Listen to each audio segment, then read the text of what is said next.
Louange à l'Éternel à travers son Fils unique que le monde appelle ignoramment Jésus-Christ de son vrai nom, Yahawashaya Hamashiach. Ok? Bénédiction, gloire, royaume, pouvoir à l'Éternel des armées, de Dieu d'Abraham, d'Isaac et de Jacob. Alors, chers frères et sœurs, bienvenue une fois encore sur mon YouTube channel. Cette vidéo sera intitulée Le mariage. Avons-nous besoin d'un prêtre, d'un pasteur ou de quelqu'un pour homologuer le mariage? Est-ce que nous allons le voir, le savoir maintenant, après que nous aurons lu ou j'aurai lu quelques écritures. Mais tout avant ça, je vais commencer par la définition du mariage selon le dictionnaire biblique. Ça, c'est un dictionnaire, c'est en anglais. Ok, comme vous pouvez le voir, c'est en anglais. Donc, j'ai juste fait la traduction. Ok, d'anglais en français. Il dit, le mariage est une union personnelle intime à laquelle un homme et une vierge consentent. Consommés et continuellement nourris par des rapports sexuels et se perfectionnant dans un partenariat à long terme. Il n'a pas dit 5 ans, 10 ans, mais il dit à long terme, à vie. Ok? À long terme d'amour et d'engagement mutuel. C'est aussi une institution sociale régie par la parole de Dieu. Ok? Au début, genre dès le commencement. Alors, avons-nous vraiment besoin d'un pasteur pour nous bénir et dire que, ouais, je vous prononce. Non, tout ça là, il n'y a nulle part, vous allez voir où Dieu a dit, Jésus a dit, je vous prononce mari, femme. Ça n'existe pas. C'est des doctrines sataniques. Je dis bien que c'est des doctrines sataniques qu'ils ont copiées chez les Égyptiens, les Babyloniens, les Grecs, les Romains et aujourd'hui de l'Europe et des États-Unis. Alors, sans plus tarder, nous allons continuer. Ok, comme je le disais, je vais lire la première écriture pour essayer d'éclairer les frères et sœurs. Ok, il dit, ça c'est Genèse au chapitre 1, verset 27. Dieu créa l'homme à son image. À l'image de Dieu, il le créa. Homme et femme, il les créa. Donc, Dieu a créé homme et femme. Dieu n'a pas créé Jean et Jacques. Non. Dieu, il a créé Jean et Anna. Ok? Dieu, il a créé qui? Adam et Ève. Dieu n'a pas créé Adam et Adam. Ok? Il a créé Adam et Ève. Ok? Parce que le monde aujourd'hui est fini. Je dis c'est fini totalement. Vous voyez les homosexuels partout, les lesbiennes, les pédés, les trans, rien que de l'abomination. Et vous aurez votre salaire. Je vais aller, Jésus, il parlait de la même chose au début. Ok? Allons dans l'évangile parce que vous, les chrétiens, vous êtes les premiers à parler du Nouveau Testament. Bien sûr que vous ne maîtrisez pas ce que ça veut dire Nouveau Testament et Ancien Testament. Je vais lire. Ça, c'est l'évangile de Jésus selon Saint Matthieu, chapitre 19, et je vais lire le verset 4 à 6. Il répondit, Jésus, Yahweh, n'avez-vous pas lu que le Créateur, Yahweh, Dieu, dès l'origine, les filles hommes et femmes, il n'a pas fait homme et homme, il a fait homme et femme. Et il a dit, ainsi donc l'homme quittera son père et sa mère pour s'attacher à sa femme, et les deux ne feront qu'une seule chair. Ainsi, ils ne seront plus deux, mais une seule chair. Pourquoi? Spirituellement, une fois vous couchez avec une femme, vous êtes marié comme ça. Quand vous avez le premier rapport sexuel avec une femme, c'est votre femme. Il n'y a pas de discussion aux alentours. Eh bien, ce que Dieu a uni, l'homme ne doit point le séparer. Ok? Je vais toujours aller dans un autre livre. La même bouche de Jésus. Je vais aller, ça c'est l'évangile de Jésus selon Saint Marc au chapitre 10. Et je vais lire le verset 5 à 7. Ou 9. Il dit, alors Jésus leur répondit, c'est en raison de votre dureté de cœur, parce que nous avions en ce temps, ils étaient durs, rebelles, comme aujourd'hui, on est toujours la même chose. Rien n'a changé, il n'y a rien de nouveau sous le soleil. Ok?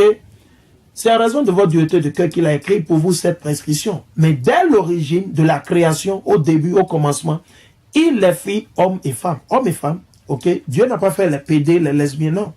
Ainsi, donc, l'homme quittera son père et sa mère, et les deux ne feront qu'une seule chair. Ainsi, ils ne seront plus deux, mais une seule chair. Eh bien, ce que Dieu a uni, l'homme ne doit point le séparer. Donc, Dieu a déjà uni le mariage. Donc, je ne vois pas pourquoi aujourd'hui ce monde est bourré. Il coupe ici pour vendre les bagues en or, en diamant, et 1 an après, 2 ans après, 5 ans, c'est le divorce. Et il faut encore recommencer les mêmes problèmes. Non. Et ça, c'est toujours chez les chrétiens, vous voyez, de ces conneries. Je vais aller dans le livre de Genèse au chapitre 2, versets 21 à 24, et je vais lire. Alors, Yahweh Dieu fit tomber une torpeur sur l'homme qui s'endormit. Il prit une de ses côtes et repassait celle. De là que Dieu a institué le mariage. C'est d'ici, c'est ça qu'est le mariage. Dieu a déjà béni. Donc on n'en a pas. Vous n'avez pas besoin ni de prêtre, ni le pape, ni qui que ce soit. La seule personne dont vous avez besoin, c'est qui? Le père de votre femme, de la fille que vous désirez marier, pour lui donner la dot, pas plus ni moins. Hello? Hey, that's it. Je vais lire. Alors il y avait Dieu, fit tomber une torpeur sur l'homme, Adam, qui s'endormit. Il prit une de ses côtes et referma la chair à sa place. Puis de la côte qu'il avait tirée de l'homme, Yahweh Dieu façonna une femme et l'amena à l'homme. Alors celui-ci s'écria, pour le coup, c'est l'os de mes os et la chair de ma chair. Celle-ci sera appelée femme, car elle fut tirée de l'homme. Elle fut tirée de l'homme, c'est la définition de la femme. La femme veut dire tirer de l'homme, c'est tout ce que ça veut dire. Ok? Celle-ci, c'est pourquoi l'homme quitte son père et sa mère et s'attache à sa femme et ils deviennent une seule chair. Vous voyez, Dieu a déjà institué le mariage. Dans Genèse au chapitre 2, versets 21 à 23 ou à 24. Pas plus ni moins. On n'a pas besoin de mettre comme une bague à la main. Tout ça là, non, tout ça là, c'est faux. Ça n'a rien à voir avec la Bible. Il y a nulle part où vous allez voir de ces trucs. C'est des doctrines sataniques, païens, qui sont venus d'où? Égypte, Babylone, Grèce, Assyrie, Rome, aujourd'hui, ou de l'Europe et des États-Unis. Aujourd'hui, c'est du business. Ils vendent des diamants, ils vendent les bagues en or. Ok? Et après quelques mois, quelques années, c'est le divorce. Le divorce est même plus élevé aujourd'hui aux États-Unis que le mariage. Ok? Le divorce est même plus, c'est vite fait. Le divorce est rapide. Parce que tout ça, c'est le business. Le gouvernement, il se fait de l'argent avec tout ça là. Ok? Je vais aller à un livre de Genèse au chapitre 11 et je vais lire. Ça, c'est Genèse au chapitre 11 et je vais lire le verset 29. Abraham et Nahor se mariaient. La femme d'Abraham s'appelait Sarai. La femme de Nahor s'appelait Milka, fille de Haran qui était le père de Milka et de Yiska. Ok? Donc, est-ce qu'elle a dit quelque part maintenant où Abraham a besoin d'un prêtre ou d'un pasteur? Montrez-moi. Vous les chrétiens, vous ne lisez pas la Bible, mais vous êtes les premiers à critiquer. Les premiers à critiquer. Oh, vous n'avez jamais lu la Bible. Vous allez à l'église seulement les dimanches pour adorer le soleil et ces pasteurs et ces prêtres, ils vous racontent des mensonges. Et vous chantez seulement Alléluia et la messe, elle est terminée. Et vous recommencez encore les mêmes conneries. Au jour le jour. Ça, c'est Genèse le chapitre 24, verset 67. Et Isaac introduisit Rebecca dans la tente de sa mère Sarah. Vous voyez? Donc, Isaac, il n'a pas eu besoin d'un prêtre, d'un pasteur, non. Il sait déjà qu'une fois il prend la femme, il couche avec la femme, ou bien il prend la femme chez elle, chez lui, ou chez sa maman, quoi, c'est sa femme en même temps. Dès qu'ils ont le premier rapport sexuel, c'est sa femme. Il n'a pas besoin de la mettre une bague à la main, tout ça, non. Ok? Et il l'a pris, et elle devint sa femme, et il l'aima. Et Isaac se consola de la perte de sa mère. Donc, vous voyez? Donc, il n'avait pas besoin d'un pasteur ou d'un prêtre. Non. Tout ça, c'est des déceptions. Allons dans le livre de Exode. Ça, c'est le livre de Exode au chapitre 22, verset 15. Ok? Ça, c'était une loi que Dieu a ordonnée. Mais combien de vous respectez de ces lois? La plupart de vous, les chrétiens. Je parle spécifiquement des chrétiens. Il dit, si quelqu'un séduit une vierge non encore fiancée, donc, affaire de copain, copine, tout ça là, enterrer tous ces conneries. C'est vrai, moi-même, je ne le savais pas il y a de cela 3 ans, et je pensais que c'était cool. Mais vous savez quoi, ce n'est pas cool. Parce qu'avec Dieu, c'est de l'abomination. C'est de l'adultère. Ok? De la fornication. Alors, chers frères et sœurs, je vous en prie. Observez-le là. Prenez la Bible, lisez vous-même. Ne me croyez pas, mais prenez la Bible, faites les recherches. Vous avez Internet sur votre téléphone. Ok? À bon entendeur, salut. Ou à bon entendeur, demi-mot. Il dit, si quelqu'un séduit une vierge non encore fiancée et couche avec, vous voyez, c'est le mot ça. Couche. Vous avez un rapport sexuel. Vierge, elle est vierge. Personne ne l'a encore touchée. Sans mari. Vous couchez avec elle, il versera le prix et la prendra pour femme. Ok, c'est ce que Dieu a dit. Est-ce qu'on a besoin d'un pasteur? Il a dit d'aller voir un prêtre, un pasteur. En cette période, il y avait qui? Les Lévites étaient là, mais pourtant il n'y avait pas de loi où il faut aller les voir. Non. Jésus n'a jamais dit qu'il a béni, qu'il a ordonné quelqu'un, mari et femme. Il n'a jamais fait ça. Mais d'où est-ce que la doctrine vient? C'est de chez les Romains. Ok? Si son père refuse de la lui donner, il versera une somme équivalente au prix fixé pour les vierges. Malgré ça, il va toujours le payer. Malgré ça. Ok? Je vais continuer. Je vais aller dans le livre de Proverbes. Je vais aller dans Proverbes. Je vais aller dans Proverbe. Ça, c'est Proverbe. Au chapitre 5, je vais lire du verset 15 à 23. Il dit, bois l'eau de ta propre citerne. Là, de quoi la citerne dont il parle, c'est la femme qui est de ta nation. Israélite, vous avez 12 tribus. 12 tribus. Vous pouvez marier parmi ces 12 tribus la femme que vous voulez. Ça vous a dit, bois l'eau de ta propre citerne. L'eau jaillissante de ton puits. De quel puits il parle? L'eau jaillissante de ton puits, ok? Tes fontaines s'écouleraient au dehors. Il parle de quoi? C'est les enfants qui naîtront de ça. Tes ruisseaux sur les places publiques, ok? Comme je le dis, qui reste, excusez-moi, pour toi seul et non pour des étrangers avec toi. Donc, votre femme, vous ne devez pas la donner aux autres nations. Vos filles, vous ne devez pas les donner aux autres nations. Ok? Béni soit ta source. Il dit, béni soit votre femme.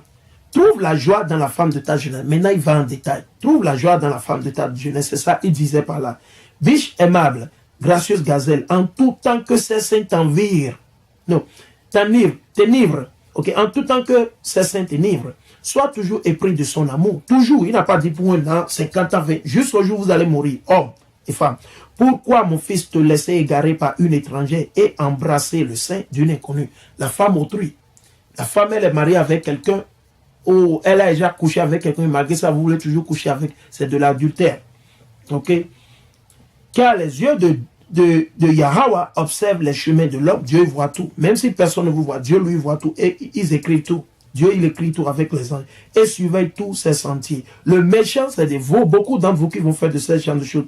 Dieu vous appelle le méchant est pris à ses propres méfaits. Donc, pour beaucoup d'entre vous qui feront de ces choses, vous, après que vous vous mariez, vous frappez la femme, vous faites jeter la femme dehors, vous faites vos conneries.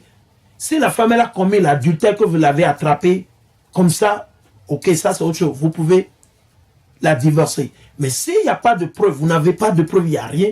Si c'est des disputes conjugales dans la maison, vous ne pouvez pas vous divorcer de votre femme. Non, impossible, vous ne pouvez pas le faire. Le méchant est pris à ses propres méfaits. Dans les liens de son péché, il est capturé. Il mourra faute de discipline par l'essai de sa folie. Il s'égarera. C'est pour ça, avant de vous marier ou de prendre une femme, il faut faire un sondage. Comment il faut faire un sondage? Allez dans la Bible et il faut tester l'esprit de la femme pour voir si elle a la crainte de Dieu, si elle est prête à se soumettre à les lois, aux lois de l'Éternel. C'est le plus important. Je vais aller dans le livre de Ecclésiaste, au chapitre 9, verset 9. Il dit, prends la vie avec la femme que tu aimes. Ok? La femme que tu aimes, ça dit, il faut l'étudier, il faut comprendre. C'est pas que vous l'avez vu aujourd'hui dans un bar, dans un nightclub, vous avez vu à l'école, vous êtes croisés dans un festival, un mariage, donc ça fait... Non. Ok? Il faut soumettre la femme aux lois et préceptes de l'Éternel. Et voir si elle est d'accord, si elle est partante. Si elle n'est pas partante, alors vous la laissez, vous continuez à prier, à observer les lois et les commandements de Dieu. Dieu va vous amener la femme qui va vous donner la joie dans votre foyer. Tous les jours de la vie de vanité que Dieu te donne sous le soleil, tout est jour de vanité, car c'est ton lot dans la vie et dans la peine que tu prends sous le soleil. Donc, ouais, je vais lire. Ça, c'est le livre de Ecclésiastique. Ecclésiastique, ok, au chapitre 36, verset 26 à 29. Il dit, une femme accepte n'importe quel mari. Oui, n'importe quoi, ok? On va voir. Mais il y a des filles meilleures que d'autres. Donc Dieu, alors là, il dit qu'il y a des filles meilleures que d'autres. Pourquoi? Parce qu'il y a d'autres qui n'ont pas la crainte de Dieu. Il y a d'autres qui ont juste la bouche. Il y a d'autres qui ne veulent rien faire. Ils ne savent pas préparer. Il y a plein de choses. C'est pour ça qu'il dit ça. Il dit, la beauté d'une femme réjouit le regard. Oui, quand vous voyez une jolie femme, oui, tout le monde regarde, ok. C'est bon de regarder, mais si vous regardez que vous avez l'intention de coucher avec elle, vous avez commis déjà quoi? De l'adultère. En même temps là. C'est ce que Jésus a dit. C'est pas moi, c'est Jésus qui l'a dit. Ok? Vous pouvez regarder, admirer une femme, elle est jolie, oui. Mais vous ne devez pas, ou soit vous êtes déjà en érection. Aussitôt que vous voyez, vous, elle, vous êtes en érection. Vous avez déjà commis l'adultère. Aussitôt que vous êtes en érection, vous voyez une femme, vous avez commis l'adultère. Ok? Ou bien là, vous avez un sentiment qui vient à vous, genre vous voyez dans votre lit avec la femme. Ça, c'est de l'adultère. Ok? Il dit, c'est le plus grand de tous les désirs de l'homme. Si la bonté et la douceur sur ses lèvres, sont sur ses lèvres, son mari est le plus heureux des hommes. Celui qui acquiert une femme a le principe de la fortune. Une aide semblable à lui, une colonne d'appui. Donc, ouais, très très simple. Très très simple. J'ai encore quelques écritures, ok? Je vais aller dans le livre de Malachie. Je vais lire Malachie parce que ça se passait. Ça c'est Malachie au chapitre 2, je vais lire de verset 10. Je vais lire de verset 10 à 16. N'avons-nous pas tous un Père unique? C'était ce que Malachie disait aux 12 tribus d'Israël, aux Israélites, surtout aux 3 tribus, Judas, Benjamin, Lévi, qui ne sont que les nègres aujourd'hui, les nègres. Ok? Il dit, n'est-ce pas un seul Dieu qui nous a créés, qui a créé les 12 tribus? Ok? Il dit, pourquoi donc sommes-nous perfides l'un vers l'autre en profanant l'alliance de nos pères? L'alliance de nos pères, c'était quoi? De suivre les lois et les commandements de l'Éternel. Mais beaucoup de vous ne veulent pas suivre. Judas a agi en train. Judas, c'est les 3 autres tribus. Ok? C'est Lévi, Benjamin, Judas. Parce que Judas, c'est lui qui est le chef de tribu. Une abomination a été perpétrée en Israël et à Jérusalem. Il dit en Israël et à Jérusalem. On va voir c'est quoi cette abomination. Car Judas a profané le sanctuaire cher à Yahvé. Ok?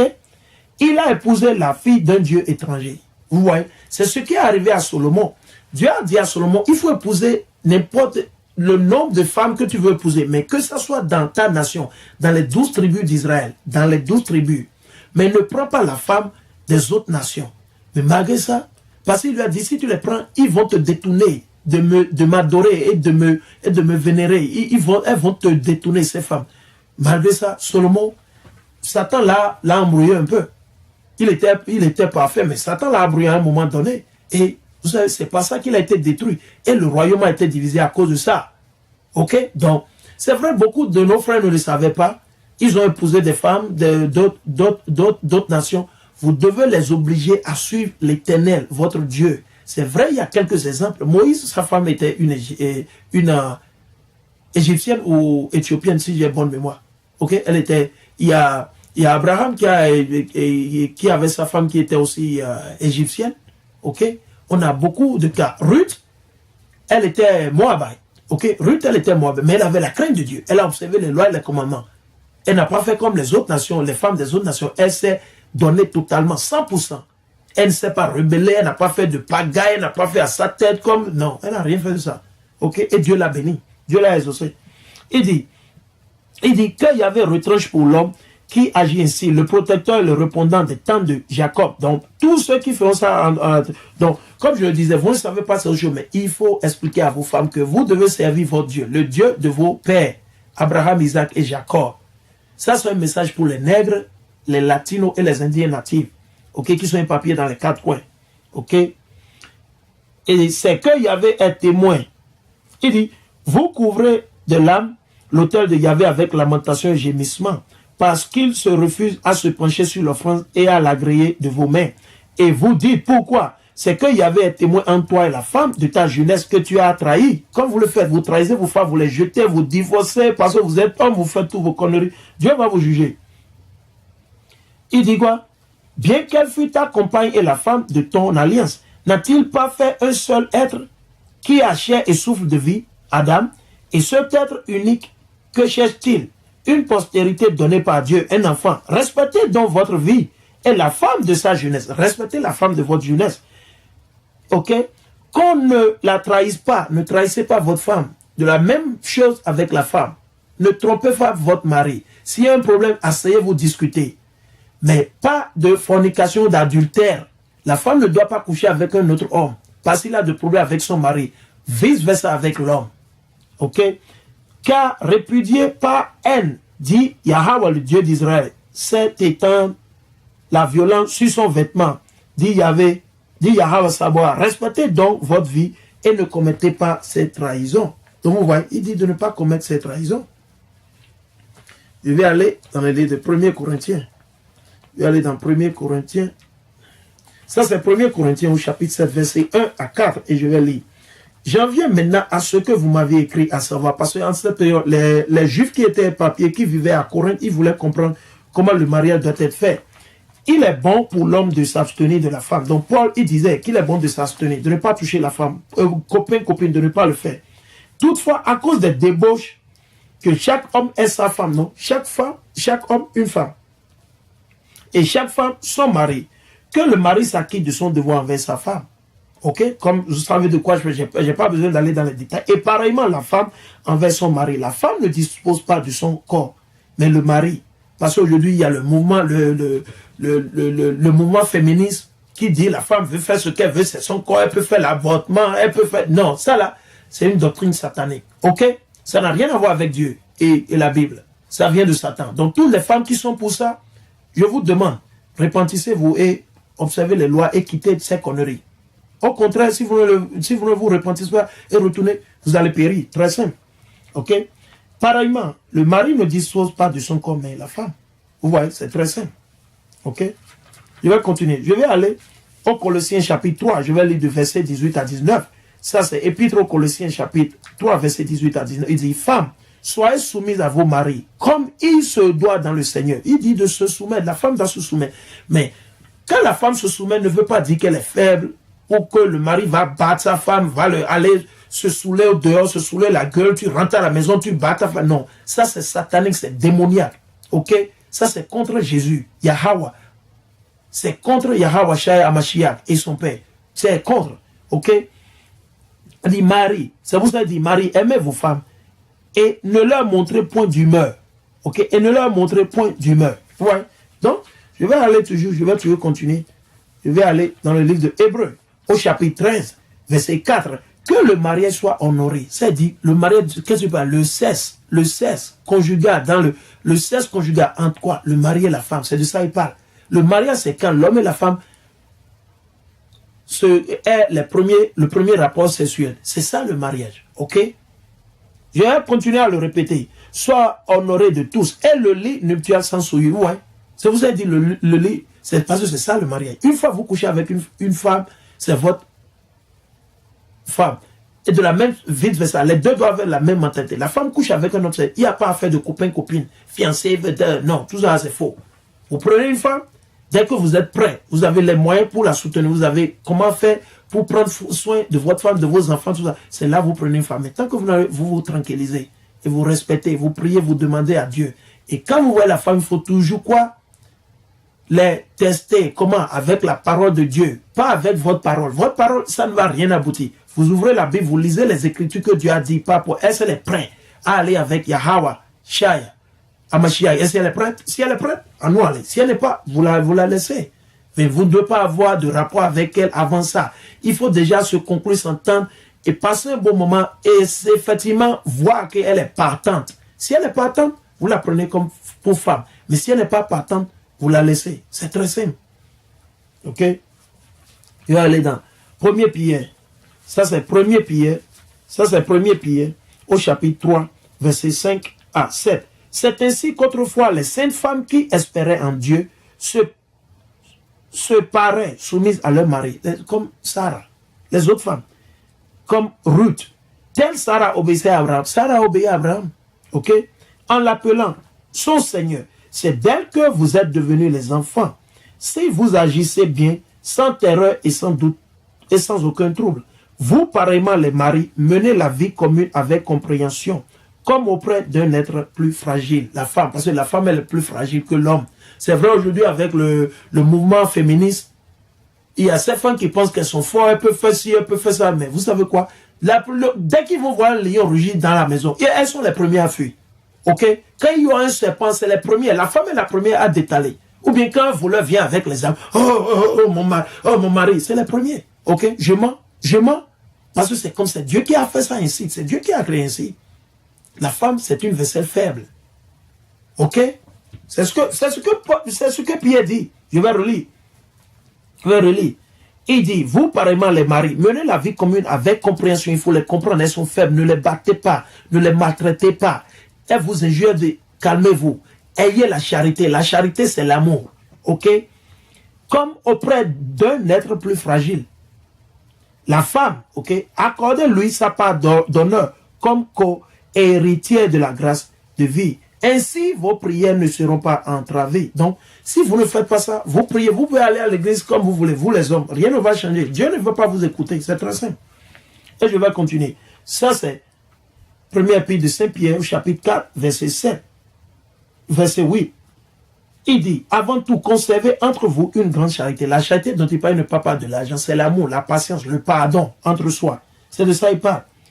Car la charité couvre une multitude de péchés. Donc, si vous êtes charitable, Dieu, il va vous pardonner beaucoup de péchés. Mais si vous ne pardonnez pas à ceux qui vous offensent, comment Dieu peut vous pardonner? Vous tenez toujours rancœur. Rancœur sur rancœur. Ok? Et vous vous appelez quoi? Que vous suivez qui? Vous suivez qui?